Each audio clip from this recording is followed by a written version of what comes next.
mbokk yi jërë ngeen jëf seen ànd ak télévision Futur Média xibaaru marax yi li ci gën a fës bokk na ci jamono ji ñuy àddoo kon leer na ni élection locale toxal nañ ko ba 2022 dogal gi tukkee ci conseil des ministres nguur gi jël ko waaye mu mel ni ñi ci kujje gi ak société civile lànk nañ bañ dinañ ci dikk nu mu gën a yaatoo ci xibaar yi niki it jamono ji ñuy àddoo ñi mer ba fut bokk na ci président conseil communaux yi ci wàllu ndaw yi ba ñuy dajeek maire bu Dakar siiwal nañ seen i mbébét mooy ñu boole leen ci financement yi maanaam gën a yëwandal seen i nekkin ak xëyu ndaw yi bokk na ci seen i ñaxtu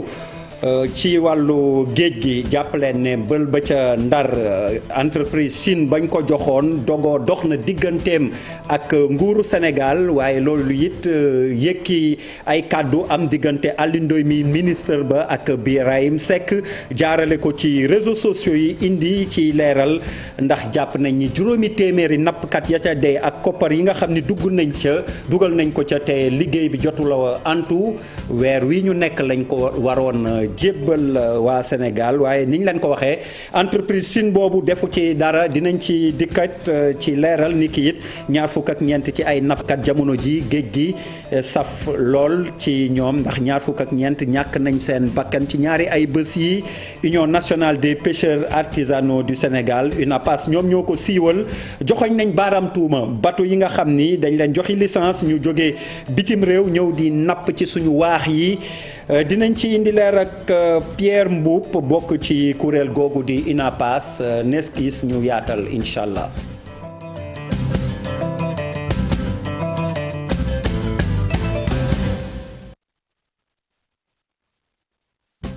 mbokk yi ni ñu leen ko doon junjee ci bopp xibaar yi ñuy tàmbaleek coow li juddu ci élection locale yi nga xam ni toxal nañ ko. élection locale yoo xam ni 2022 lañ ko jàpp waaye kujje gi ak société civile jàpp ni 2021 bi gën caa sori ci njeexitalu at mi war nañ ko mën a def ba tax ñu gis ni noonu la nguur gi di tëggee mbot kujje gi ndax dañoo parewul waaye kujje googu ne duñ ci dal ku mel ni maire Bamba Fall ne dialogue politique bi ñu fi doon woote kon sëlëmaate dong la woon ba taxit ministre Omar Gueye bañ ko ci laajee moom yeeyu ci yàbbi ci leeral dañ ciy ànd ak Mamadou Fall Diafra Ba ci reportage. respect calendrier électoral bi nekk li nga xam te ni moo indi xaajatloo ci diggante nguur gi kujje gi ñu reporté ko ñeenti yoon élection yi ñu jàpp ni war naa mën a am ci atum 2022 ni ko communiqué bu conseil des ministres xamle. moom jëriñ ju yor wàllu décentralisation ni buggul yi yàbbi ci mbir mi. Je vous demande de vous en tenir au communiqué du conseil des ministres d'hier. Vous avez vu, effectivement, c'est reporté. Je ne peux pas vous me prononcer sur une date. Vous le comprendrez aisément. waaye ku jéggi jàpp ni fu mu ne nii nguur gi dafay def loo xam te ni leerul dara élection yi moom war nañ ko amal ci atum 2021. mandat mairie nag wax dëgg yàlla jeex na. population bi am na ñoo xam ne am nañu satisfaction ci ñi ñu faloon am nañu ci ñàkk satisfaction kon jot na tey ñu gaaw def élection locale bu ko defee askan bi fal ñi ñu bëgg a fal ndaxte jël mandat di ko yokk ba mu dem ba bëgg a toll beneen deuxième mandat dafay mujj ëpp. ay politiciens kese dajaloo di xooli seen intérêt mais loolu la ñu wax du lu population yi wax population yi nañ élection jot na te bëgguñu mu génn ren bu ñu wax waxi dialogue politique bu ñu wax waxu évaluation bu ñu wax waxu audit. gis-gisu meeru Médina boobu wuteeg lool ki jiite commune Fass Colobane Gueule Tapée moom nee na day tënku rek ci décision bi. am na lu tax moom mu def ko te gëw ma muy yëfu caaxaan su fekkee ne mën nañu loolu nag dana ma jaaxal quand même du ma un spécialiste des élections mais boole législative ak les élections municipales techniquement xaw ma nan lañ koy mën a defee moo tax man maa ngi doon xalaat ne sax xëy na sax législative yi dañ ko bëggoon couplé présidentielle yi reculer bi parce que d'abord xëy na am na problème mu difficulté financière am na yeneen difficulté ci biir yoo xam ne ñun xamuñu ko loolu laa gënoon di jàpp mais comme je suis pas un spécialiste en la matière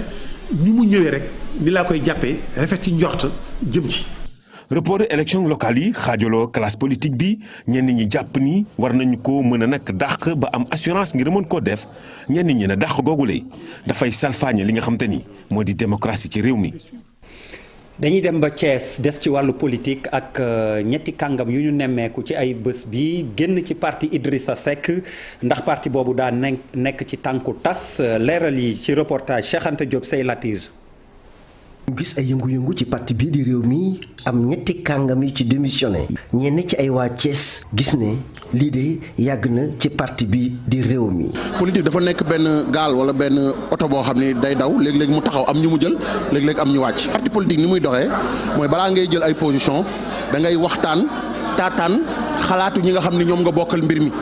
mais ci décision bi on a eu comme l'impression que seen kilifa ñoom waa réew mi dafa jël décision boppam loolu nag groupe bu mu am day am ay frustration yu ci am. frustration nag moom bu amee ci parti ay départ rek lay daal di indi. départ moom dafa yàgg mas di am ci réew mi chaque fois bu ko masaane def nag da ciy génn après mais nag yaakaar naa ni bii yoon dina xaw a nasaxal tuuti parti bi. daanaka lëkkaloo bi nga xamante ne njiitu parti bii di réew mi lëkkaloo na ko ak président Macky Sall ñoom seen jëmi bopp nee nañ am na lu muy defar ci parti bi waaye it am na lu mu ci yàq. 2019 bi. Idrissa Seck retrouver une santé politique ñëw génn deuxième position ñu yaakaaroon ni position boo mu taxawaloon ci la war a taxaw pour préparer élection 2024 pour mën ci génn jëlaat na beneen option politique delluwaat ci biir pouvoir bi te loolu man ci sama gis-gis bokk na ci li nga xam ni moo fragiliser parti bi di indi ay départ. mais parti politique boo gis mbooloo moo ko jig saa yu amee ñoo xam ne ni dañuy bàyyeeku ci mbooloo mi dina ko xaw a wàññi mais il faut aussi que ñu jàpp ni ci biir parti politique dafa am ñuy dem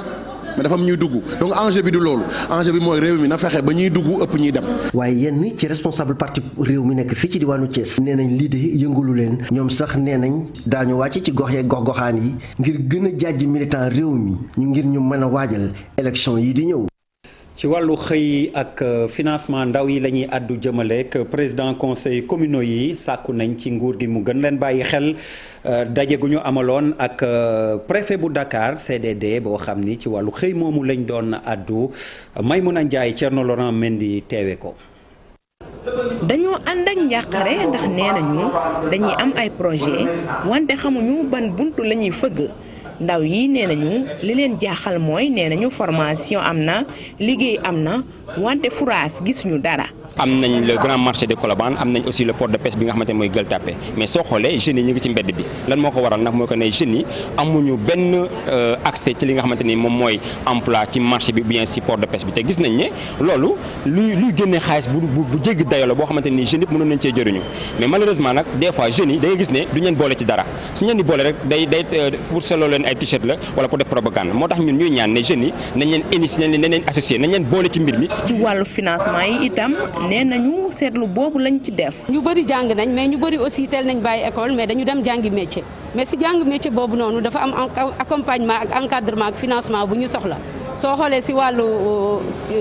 napp bi parce que ñun dañu am géej ñu am ay mool si wàllu main d'œuvre bi plomberie maçonnerie ñuy demander rek à ce que ñu gën a accompagner les jeunes de Cambérène parce que ñoom ñoo ma fi tax a teew tey di ñaan aussi que accompagnement am mais surtout financement pour ñi nga xam ne dañoo bëgg entreprendre. tawat yi yëpp ñoom ñii nga xam ni ñoo fare ci conseil communaux yi li ko indi ci seen kàddu mooy ñàkk am document boo xam ni moom mooy fësal suñu politique ndaw fii ci réew mi. je pense que état foog mu jógaat si di ñu former ndaw ñi si li nga xamante ne marché de l'emploi mu ngi koy offrir donc je pense que problème boobu noonu la ñu soulever si problème employabilité. beneen aspect par rapport ak financement bi dañ leen ne en fait ñun en tant que structure de jeunesse nous sommes un maillon fondamental bi nga xamante ne waruñ ñu tëb donc ñàkk tëb boobu ñoo xam ne ñu ngi tëb parce que dañuy woo ci ba ñuy xaatim documents yi mais si matérialisation bi duñ ñu woo duñ ñu si boole donc si ce fait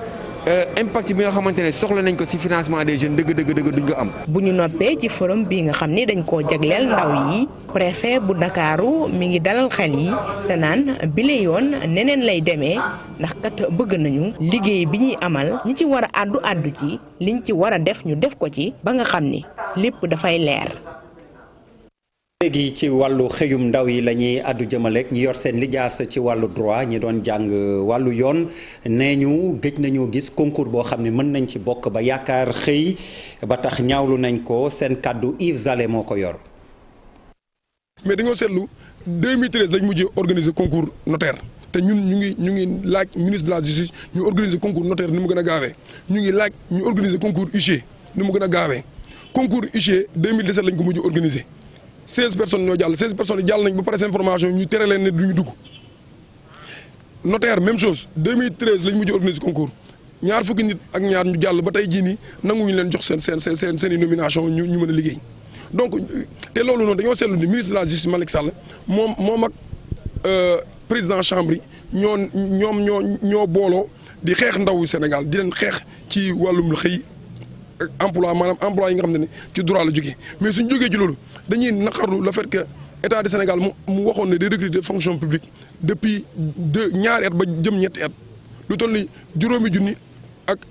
juróomi téeméeri ndaw boobu ba léegi li jëluñu sax lu mot ñaari junni loolu la ñuy ñaawlu te ñu ngi exiger recrutement yooyu ñu àggale ko mais ñu ngi exiger tamit ndaw yi ñu accompagner leen jox leen ay financement ba képp koo xam ne ni soo bëggul liggéey état nga mën liggéeyal sa bopp mën a suturaal sa bopp yor sa bopp yor say mbokk ak say waa kër. dañuy àddu jëmale ci wàllu artisanat ñi ciy yëngu ca Mbour rafetlu nañ dogal bi tukkee ci conseil des ministres gën a jàppale ñiy yëngu ci wàllu woowu rawatina ndaw yi waaye la ñuy ragal mooy mu doonati ay dige kese ba tax na Abdourahmane Diallo Mamadou Gueye xëy nañ seeti leen. njiitu réew mi Macky Sall ngir suqali réew mi ak xeex lépp li nga xam ne mooy ñàkkum liggéey jàpp na ni lii di wàllum artisanal lu ci am njëriñ la mu doon xalaat bi nga xam ne ñenn ci artisan yi ànd nañ ci. boo génnee ci buntu fii ay borom bac ngay gis ay bac plus 2 bac plus 3 amuñu lu benn métier bu ñu def fii la ñuy nekk ñëw ànd ak tubaab wax tuuti am benn 5000 3000 dugal seen poche dem toog xam nga te loolu jëmoo kër ku war a fonder famille takk jabar am kër am yooyu yëpp. di dox di am benn 5000 3000 dem toog yoru ko parce que amoo métier boo xam ne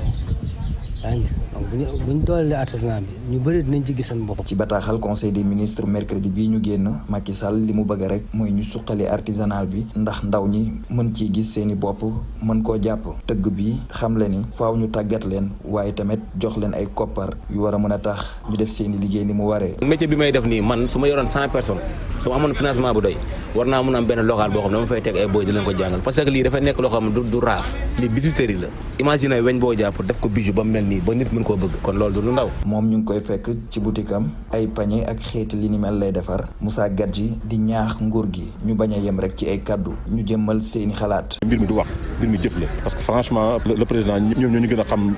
lan mooy développer l'artisanat ñoo ñu gën a xam parce que seen ministère yooyu yëpp na ay techniciens am nañ ay cadres am nañ lépp lu ci war c'est-à-dire dañoo war a ñëw sur le terrain rek ñu jàpp ci quoi mais toog ci bureau yi noonu xam nga day yomb daal affaire liggéey bi ci terrain bi la. ci département bu Mbour nag lu ëpp juróomi junni doomu aadama ñoom ñooy yëngu ci wàllum artisanat. dañuy jógee Mbour waaye des ci artisanat teer yi Tëngéej foofu ña fay yëngu ci wàllu woowu jàpp nañ ni Covid 19 bi noonu lottal na leen lool mbas mi waaye gannaaw mbas mi ba mu leen sonalee bëgg nañ suqaliku ay bànqaas yuy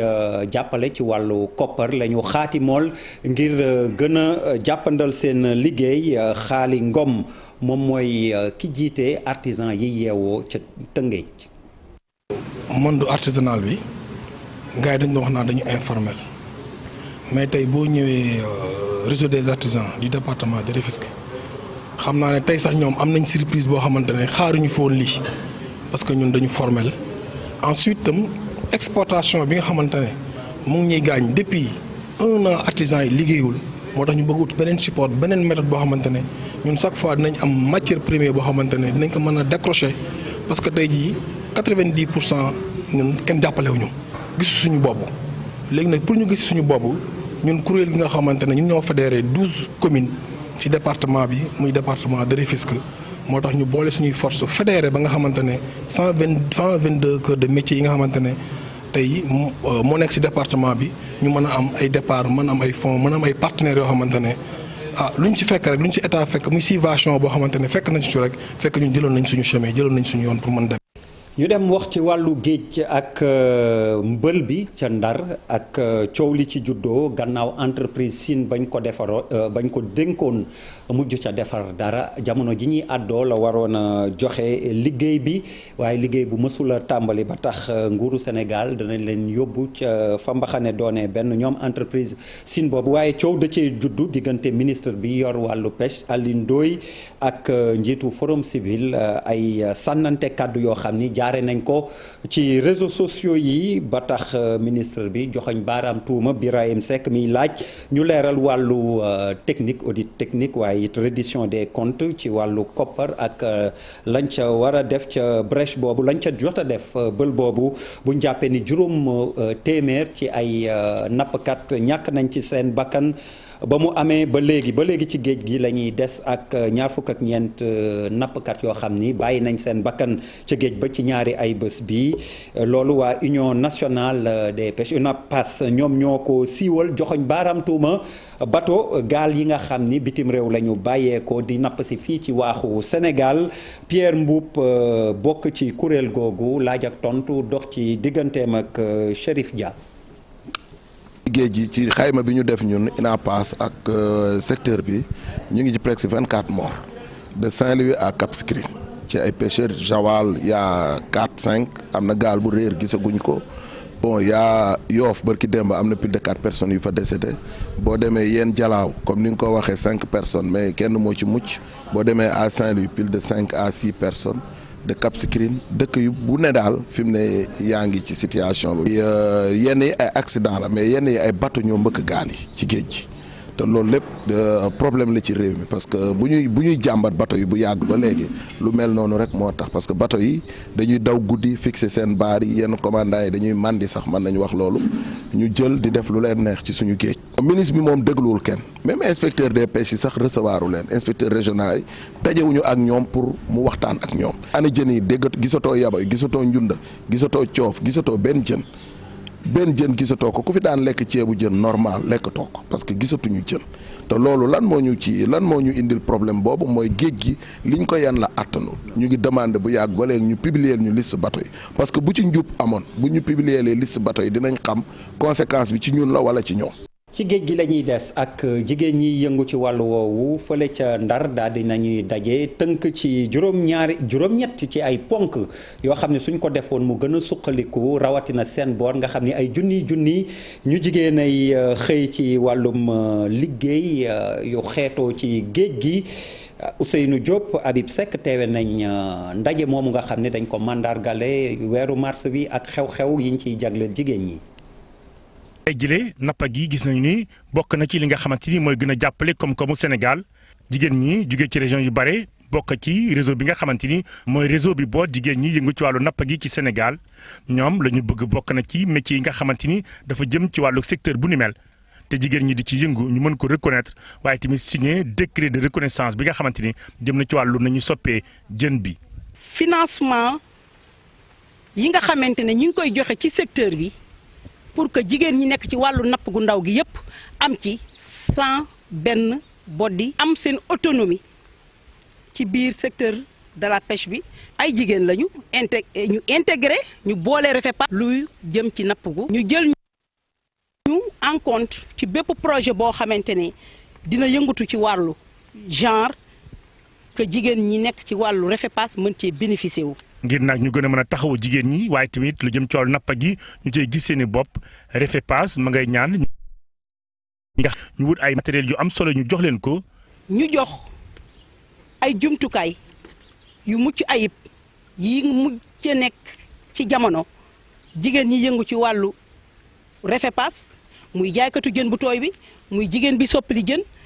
ay lu mel ni jumtukaay yu mel ni bag yi ñuy jëndee jën yu mel ni ay camion frigorique waaye bokk na ci tamit yu mel ni fuur yi ñuy lakke seen jën yi. ci seen ndaje ñaari fan bile réseau des femmes de la pêche bu Sénégal daan nañu woo nguur gi ñu gën leen a jàppale ñoom nag nee nañu ak lu jëm ci wàllu feebaru Covid 19 bile bërëb yi ñuy liggéeyee war nañu ko gën a renforcer.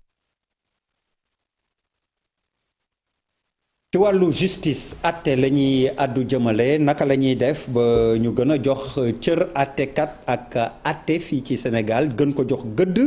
UMS di kuréel gi banxaaso magistrat yi amal nañ ci ndaje goo xam ni waxtaan nañ ci teg ci ay ponk Alassane Ba Youssou Baro fekke nañ ko. tollootuñu ci jamono ji fi ñuy defee ay proposition waaye dañu jàpp ni dañu war a fexe ba liggéey ngir fexe ba li nga xamante ni xalaat nañ ko ba noppi ñu daal di koy jëfee. parce que acteurs yi ci nekk yëpp moo xam magistrat la moo xam avocat la moo xam notaire la ñëpp toog nañu waxtaan ba gis ni lii la ñu war a def pour justice bi gën a dëgër gën a am indépendance. donc atelier bi lu ko tax a jóg mooy fexe nag ba ñi nga xam ne ñoo war a jël décision yi pour que proposition yooyu ñu mën a am ñu fexe leen convaincre ba ñu def loolu parce que loolu mooy jàmm ñëpp. beneen ndaje itam bi nga xamante ni ñu ngi waxtaanee wàllu état de droit ak indépendance de la justice waaye nag buñ sukkandikoo ci ki nga xamante ni moom mooy njiitalu Afrikajom Center dafa nekk ab réponse bu am solo ngir fexe ba ñu proposer li nga xamante ni dana fexe ba andi saafara ci wàllu suñu démocratie ak état de droit. Nous savons effectivement que. loolu ñëpp a ko xam justice moom bu xawee faible rek mën naa may njeexital ci ñi ñu yore réew mi moo tax ñu naan ay assises moom foofu ñu taxaw ci ndax lu am solo la. lu aju nag ci mbiru justice dañ koy fàttali saa su nekk bés bu ñu demee benn nemmeeku ne dafa xaw a néew doole loolu tamit day tax état bi moom xaw a néew doole rek.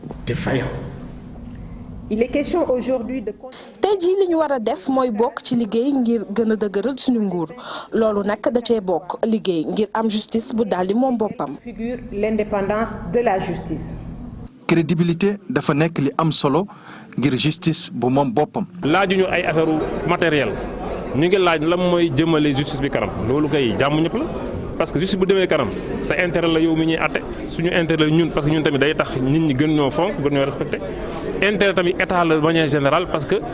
image u état bi day gën a baax parce que dañuy xam ni Sénégal kat boo fa demee am na benn justice boo xam ne dafa mucc ayib donc loolu lañ koy defee donc moo tax damay insister ci loolu ni li ñuy def nii du pour suñu intérêt bopp. gën a ñoŋal indépendance de la justice dafa nekk bu ñu sukkandikoo ci union des magistrats du Sénégal li gën a tax ba ñu garantir lii di àq ak yelleefu citoyens yi waaye itam garantir lii di crédibilité suñu justice gën a dëgëral li nga xamante ni moom mooy état de droit. ñu lépp ci li des ci xibaar yi dem ci tàggat yaram ak football 5e journée éliminatoire Coupe d'Afrique des Nations 2022 bi ñu dëgmal Congo ak Sénégal war a laale ajuma bi ñu dëgmal ëllëg lay doon kon match boo xam ni bëri na luñ ciy xaar donte Sénégal qualifié na ba noppi waaye match gu amul enjeu moom amul muy kàddu yu entraîneur bi yékki ñu jàppit ni am na ku bees ci équipe bi daal dinay siiwal pas-pasam ak mbébétam latéral gauche la Fodé Ballo-Touré lay wuyoo ñu teewlu ay kàddoom. Le rôle de mes parents. J'ai choisi le Sénégal parce que déjà waaw man nag sama ñëw ci équipe nationale mën naa ko wax dama koy gërëmee sama yaay waaw def na ci rôle bu am solo ndaxte moom ma koy gërëmaat encore une fois moom moo mës a bëgg ma jouer pour équipe nationale bu Sénégal waaw di fàttali ni sama yaay moom sénégalaise la te moo tax ma def choix bi ñëw jouer pour moom mais surtout pour le peuple sénégalais ndaxte am naa envie ñëw wanewu sama bopp bu baax mais surtout accompagner équipe nationale bi ba mu jël trophée wala gën a dem fu gën a sori foo xamante ne suñu ndam lay doon pour ñun ñëpp te loolu man pare naa ko ngir gën a joxe sama dooleeg sama lépp li nga xam ne xam naa ko wala mën naa ko ngir jàppale tanière bi. Ouais, bah oui, à 100%. Coupe d'Afrique des Nations boobu fàttali leen Congo Brazzaville ak Sénégal ci àjjuma ji Comores gulet ñu qualifié ci Coupe d'Afrique des Nations gannaaw ba ñu match nulé seen digg ak Togo Chérif Cheikh Ahmed Tidiane Diop teew na fi xibaar yi 20h ci nasaraan moo leen koy àggee jërë ngeen jëf ci seen ànd ak télévision Futurs Médias.